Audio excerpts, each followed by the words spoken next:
Saudações, bravos aventureiros! Sejam muito bem-vindos a mais um Cachimbo Filosofal e sejam bem-vindos ao meu humilde estúdio. Eu sou o professor Tiago, ou também conhecido como Barão Macieira, e aqui fazemos reviews, análises dos livros jogos, Fighting Fantasy. E no dia de hoje, uma quinta-feira, vamos apreciar aí mais um review, mais uma análise de um livro-jogo da saga Fighting Fantasy. E vamos analisar com vocês aqui Spellbreaker, o dificílimo Spellbreaker, o quebra-feitiços, o destruidor de feitiços, que seja. A tradução tem algumas variações. Bom, mas é claro que eu não poderia deixar de fazer essa análise sem antes você curtir este vídeo para ele ganhar aí interações, comentar, qualquer dúvida, qualquer pergunta, fique à vontade, terei o maior prazer de ler, responder, eu vejo tudo. Se você quiser também pode compartilhar aí com amigos interessados e fãs e toca aí o sininho das notificações. Também gostaria de agradecer aos mais de 1.300 inscritos no canal. Cada um de vocês, os meus mais sinceros obrigados, agradecimentos, vocês que fazem este canal ser possível e me dão motivação para ler e jogar esses livrinhos aqui para depois comentar em vídeo com vocês. Então, mais uma vez, aí, muito obrigado a todos, cada um, os 1.300 inscritos do canal, certo? Muito bem, vamos então falar um pouquinho aí sobre Spellbreaker. É o volume 53 da linha da série Fighting Fantasy, lançada aí pela editora Puffin Books, né? Também conhecida ali como Penguin, lá no Reino Unido. 53 de 59 livros-jogos lançados por essa editora. A gente vai também falar aí de alguns livros lançados pela Wizard, pela Scholastic, mas para os próximos meses, certo? O livro foi lançado em 24 de fevereiro de 1993, ok? Tem 30 anos. Esse livrinho aqui tem 30 anos. O autor é Jonathan Green. Aqui, estreando na Fighting Fantasy. Um escritor, na época, bem novo, tá? Um novato aí que estreava o seu primeiro livro-jogo. As ilustrações são de Alan Langford. Deixa eu mostrar algumas aí para vocês. Ilustrações do Alan Langford. Aqui, dois herboristas. Vamos ver se aparece aqui. Olha que imagem forte, não? Alan Langford, que ilustrou, para quem não lembra, A Ilha do Rei Lagarto. Aqui. Certo? E a capa, essa capa bem macabra aqui, bem dinâmica, também é do Alan Langford. Ele aqui assina a capa e as imagens, certo? Bom, esse livro nunca foi editado em português, então ele não tem na nossa língua e só pode ser apreciado aí no seu original, seja pela editora Puffin ou também aí temos uma edição publicada pela Wizard, beleza? Bom, mas apenas em inglês. Vamos ao review. Neste 53º volume da aclamada série de livros-jogos Fighting Fantasy, conhecemos a estreia de um novo autor, o Jonathan Green, que nos brindará com 3 livros antes da série ser encerrada. São eles a Spellbreaker, ele também lançaria Knights of Doom e lançaria o último, que é o Curse of the Mummy. Ele também lançaria um outro, né? Então seria 3,5. Só que a editora encerrou antes dele poder conseguir publicar, que foi o Blood Bones de Piratas. Seria o 60º livro, mas acabou não vingando e só anos mais tarde foi publicada aí pela Wizard. Spellbreaker foi a sua obra inaugural. Inicialmente, o Jonathan Green ele estava na faculdade lá na Inglaterra quando ele decidiu fazer um livro do jogo, né? Ele era fã da Fighting Fantasy, ainda é, então fãzaço, e ele adorava o Ian Livingstone, principalmente os livros do Ian Livingstone. Então ele escreveu um livro do jogo que recebeu ali um nome provisório de Outlaws of Khan, fora da lei de Khan. Tá. Aí ele enviou o projeto para a Penguin e os editores decidiram, não vai passar não, tá muito fraco, um enredo muito ruim e tal. Falaram poucas e boas ali pro Green, tá. Mas o Green não desistiu.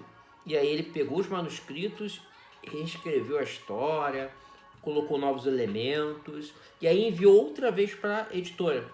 E aí o próprio Ian Livingstone também olhou para aquilo e falou que poderia aprovar, mas precisaria ainda de algumas mudanças. Aí deu algumas dicas, entregou o manuscrito para o Jonathan Green, que fez ali uma revisão, uma nova elaboração da história, e aí enviou de novo o manuscrito, e o Ian Livingstone dessa vez aprovou.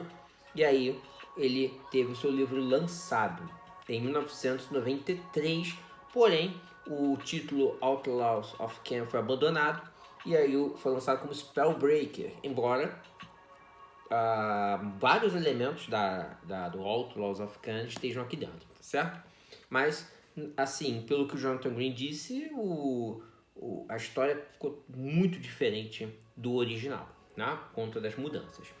Quando a série de livros e jogos foi ressuscitada pela editora Wizard, Jonathan Green escreveria ainda outros 4 livros-jogos, sendo o autor, junto com o próprio Ian Livingstone, que mais ofereceu obras inéditas para a Wizard. Ele também ficaria famoso por escrever uma importante biografia da Fighting Fantasy em 2 volumes, chamado You Are the Hero, A History of Fighting Fantasy Books, que foi feito por meio de apoio coletivo. Apesar do sucesso que este livro faz entre os fãs, ele geralmente é nomeado entre os melhores. Eu, por exemplo, considero ele o top 15, vamos dizer assim. Para mim, isso está entre os 15 melhores livros. No entanto, Spellbreaker... Desculpa. Spellbreaker é muito difícil. E dependendo da conta que você faça, ele tem entre 0,2% e 0,8% de chance de vitória, sendo um dos livros aí mais difíceis, junto com a Cripta do Feiticeiro, de se terminar, de se concluir. A versão da Wizard é um pouco mais fácil, as habilidades dos monstros foi reduzida. Porém, a fama da dificuldade hardcore desta aventura ainda é notória. Uns odeiam, enquanto outros amam. Eu faço parte aí do segundo grupo. Spellbreaker apresenta um enredo muito legal. Você é um aventureiro, como sempre, que está voltando aí para sua terra natal, Rudolstone, né? Rudolstone, a fim de realizar uma peregrinação à abadia Racine, que fica aqui mais em cima. Quando se encontra na companhia de um gentil andarilho encapuzado, onde percebe, para sua surpresa, que o estranho, na verdade, é Nazek, chamado assim de Nazek. Ele se apresenta e tal, e começa a chover, uma tempestade infernal. Então, para se proteger da chuva e de criaturas que começam a aparecer nas sombras, você se dirige rapidamente para a abadia. Você entra primeiro e convida o tal do Nazek a entrar. E aí, para surpresa de muitos, o Nazek acaba assassinando um monge dentro do monastério, dentro da abadia, e rouba um livro chamado de O Grimório Negro, um livro de magia proibida. Pior ainda, o Grimório Negro será usado para invocar Kurakil, um demônio inferior antigo, para este mundo em 4 dias, libertando-o do lendário sarcófago das sombras. E aí ele foge então com o livro. Você se sente culpado pelo episódio, por ter convidado esse feiticeiro Qural. Nazek, os monges lhe contam, ele é um feiticeiro e é o líder de uma seita de bruxos e de bruxas conhecido como o Caldeirão da Meia-Noite, cujo principal propósito é invocar essa besta fera, esse Kurakil aí de volta ao mundo. E ele está agora 4 noites, 4 luas para conseguir este feito. Então, como penitência por ter sido corresponsável, embora você não tivesse culpa, mas foi corresponsável por Nazek ter roubado aquele livro, você se voluntaria para resgatá-lo e impedir que o mal seja liberado do Damafrauge, que é o Caixão das Sombras, certo? No geral, o livro é bem lógico, há um teor religioso que permeia o livro até o fim e basicamente a história consiste numa corrida contra o tempo para evitar que o mal o vença. Bom, então esse é basicamente o enredo. Você não está atrás de ouro nem de fama, mas simplesmente de salvar o mundo, impedindo que o louco aí da vez tente dominá-lo. Spellbreaker é um livro muito bom, considerado um dos melhores da série. E para mim o que mais se destaca é a ambientação, descrita em cenários escritos e detalhados perfeitamente pelo Jonathan Green. Há toda uma sensação de paranoia, histeria entre os personagens, NPCs que você encontra que remete ao período da caça aos bruxos, ali ocorrida no século XVI, XVII. O livro apresenta bruxas, preparativos para a execução de bruxos como uma fogueira, nomes de pragas, maldições, herbologia, ladrões de estradas, religião e as relíquias sagradas ou profanas dessas crenças. Cada vila que você encontra, vou mostrar aqui mais uma vez o mapinha de Rudolstone no mundo antigo, cada vila que você visita possui um problema particular, que dá margem para várias side quests, várias aventuras secundárias podem ser realizadas nessas cidadezinhas, nessas vilas aqui. E nessas side quests você precisa salvar os aldeões, cumprir alguma missão, recuperar algum artefato, cujos itens, esses itens que você encontra nessas side quests, vão ser muito importantes para a conclusão da história. Com ótima precisão, o autor consegue fazer com que os personagens se preocupem muito mais com os problemas locais do que com o mundo exterior. E raramente alguém que você encontre conhece ou se importa com a sua missão. A maioria está ali preocupado com os problemas dentro das fronteiras daquela cidadezinha. Por isso que estão mais preocupados com as side quests, né, em pedir a você que resolva uma missão secundária do que com o problema principal.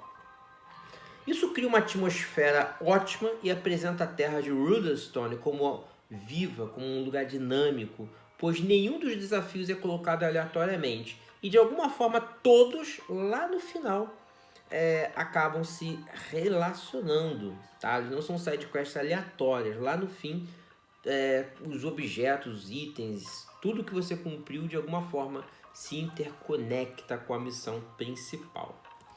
Os textos dessa aventura são longos, são detalhados, e o Jonathan Green, mesmo muito novo, consegue eximir aí talentos de escritor com bastante êxito, estabelecendo aquela ambientação sombria, rodeada pela histeria causada pelo contexto aí da ameaça do feiticeiro Nazek. Muitas das passagens aqui ocorrem à noite, né? Tem as missões secundárias que enriquecem a história. O livro, a aventura principal em si, é muito desafiadora. E aqui você precisa, assim como os livros de Ian Livingstone, encontrar uma quantidade enorme de itens mágicos, de armas, de armaduras e de outros objetos para poder destruir a seita que quer libertar o Kurakil, o bichão, aí para o nosso mundo.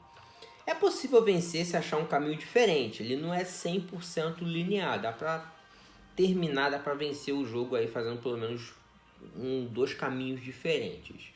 Porém, você precisa explorar ao máximo o livro. Isso aqui é um livro de exploração. Quanto mais vilas, mais cidades, mais lugares você explora, mais florestas, né? Quanto mais side quest você faz, melhor para você conseguir terminar a aventura. Por falar em dificuldade, ela é absurda. Chega a beirar o ridículo. Aqui o Jonathan Green aprendeu muito bem com o Ian Livingstone a fazer uma aventura difícil, né? Aqui tem alguns tropos que remetem ao Livingstone. Por exemplo, tem que achar 1 milhão de objetos, a dificuldade extrema, inimigos com habilidade de 10 ou mais, vários locais que te levam à morte instantânea, dados arbitrários, etc. Mas, apesar da dificuldade, realmente ela é muito difícil, não é impossível de vencer, tá? Diferente aí de Abismo do Mal, que é o Chasm of Malice, que foi projetado ali uma história de maneira qual que é impossível a vitória, tá? Sem roubar, pelo menos. Agora, aqui tem um atributo novo. Se a gente observar bem, tem a habilidade de energia e sorte, aí tem ouro, provisões, itens, anotações, e tem um quadrinho novo chamado Fé, Faith. Tá? A fé, ela é uma espécie de aprimoramento de estatística que te permite derrotar inimigos mortos-vivos, te permite conceder coragem a realizar certos atos, e ela te ajuda a te proteger de magias poderosas, etc. Uma fé muito alta é importantíssima para a conclusão da história. Você não consegue derrotar o Kurakyu nem o Nazik com uma fé baixa. Então, durante a aventura, você tem que conseguir aumentar aí os seus pontos de fé. Como é que aumenta? Encontrando objetos sagrados, realizando atos bondosos, concluindo as missões secundárias. Tudo isso ajuda aí a aumentar a sua fé. Além da fé, tem uma segunda estatística que não está na folha de aventuras. E ela só é acionada se você visitar a cidade de Eru, né? Aqui, cidade de Eru. Ela está dominada pela peste, uma doença provocada ali por ratos, uma infestação de ratos. E você só adquire infecção se visitar essa cidade. Aí você tem um tempo para deter a infecção, deter a praga. Se você não conseguir derrotar a praga de ratos antes da infecção chegar a um número máximo, que eu acho que é 15, começa em 1 e vai subindo até chegar em 15, aí você morre, a sua aventura termina aqui. E há um jeito, claro, de curar essa praga, dando ali uma explorada no livro, certo? Você também vai precisar de muito dinheiro para adquirir todas as ervas e outros itens fundamentais que precisa para ganhar. Isso porque, para você se livrar das magias do Nazik, que ele vai te lançar um monte de feitiço, você vai precisar de algumas proteções. Então vai precisar de algumas ervas e fungos e encontrar um herborista no livro que vai te fazer umas poções. E essas poções vão te proteger de algumas magias que o Nazik vai te lançar. Sem essas ervas é impossível vencer o jogo, tá bom? Há também vários puzzles, vários quebra-cabeças matemáticos, bem ao estilo aí Kate Martin, que libera sessões ocultas. Então você está numa sessão, num determinado local, e aí você derrotou os monstros e tal, você vai encontrar alguns quebra-cabeças, alguns puzzles. E resolvendo, ele vai te dar o número de uma referência, e você vai e ele te dá um item mágico, abre uma passagem secreta, enfim. E também, mais uma vez, tem que resolver esses puzzles que são muito difíceis. Outra dificuldade é a das criaturas, né? Que você só vai encontrar criaturas com habilidade de 9, 10, 11, certo? E já na primeira referência, para você ver que o livro não está brincando, você já tem que enfrentar um monstro logo na referência 1, deixado aí de presentinho pelo Nazik, né? E ele tem a habilidade 8 energia 9, ou seja, se você começa a aventura com habilidade 7 ou 8, há uma chance alta aí de você morrer logo na referência 1, bom? E não tem como fugir desse combate. Contudo, haverá oportunidades aí para aumentar a habilidade, aumentar a energia, aumentar a sorte. Então, o livro tem alguns bônus para isso. E a arte? A arte que nós vimos aqui é a do Alan Langford, né? Que é famoso aí por ilustrar principalmente cenários pré-históricos, como a Ilha do Rei Lagarto, né? Então ele é perito nesses desenhos de arte pré-histórica. E aqui ele teve que se adaptar a uma nova situação, que é um livro de fantasia, com bruxas, né? E com muitos cenários noturnos, né? A gente vê aqui muitos cenários noturnos. E aí ele consegue, com bastante eficácia, com muito talento, projetar essas imagens, adaptando-as num cenário aí de noite, tá? Bom, a capa também é do Alan Langford, que mostra uma situação, um momento que você não tem como impedir, que é a libertação do Curaquil. Você vai ter que enfrentá-lo com as armas certas, com a magia certa, e depois enfrentar o próprio Nazik. O Curaquil ele é muito forte, muito poderoso, e a grande chance aí de você nem conseguir passar dele, né? As pancadas dele tiram muito dano. O Nazik ele já é mais fácil de vencer, contudo ele tem algumas magias e você vai ter que ter proteções aí contra elas, tá? Bom, as cores da capa são muito vivas, tende muito pro vermelho, como se o próprio, sei lá, né, como se o inferno tivesse sido libertado, né? Um desenho realmente incrível, né? Bem contextualizado com a história central. Concluindo, este é um livro-jogo muito bom, bem escrito, atmosférico e divertido, com um contexto ali de caça às bruxas, de histeria coletiva com o que está acontecendo. É realmente muito difícil, não é para amadores, não é para iniciantes, porém é um desafio saudável, merece ser vivenciado, e vencer isso aqui realmente vai te dar muita satisfação. Claro, alguns não vão gostar, porque vão morrer muitas vezes e não vão querer fazer a aventura de novo, vão desistir. Isso é comum acontecer, mas pelo menos o desafio está aí e o aventureiro tem que dar tudo de si aí para conseguir derrotar o feiticeiro Nazik e concluir a história. Jonathan Green podia ser menos sádico, né? Ele podia ser menos cruel aí com os leitores, né? Até porque foi o primeiro livro dele. Mas a história em si é muito boa. E como um Fighting Fantasy de estreia de um escritor novato, ele traz o que é um verdadeiro épico e está entre os melhores da coleção. Tá bom, gente? Muito bem. Espero que tenham gostado aí. No nosso próximo vídeo a gente vai analisar a Lenda de Zagor, livro 54. Fique com Deus, uma boa semana a todos. Tchau, tchau. E até a próxima.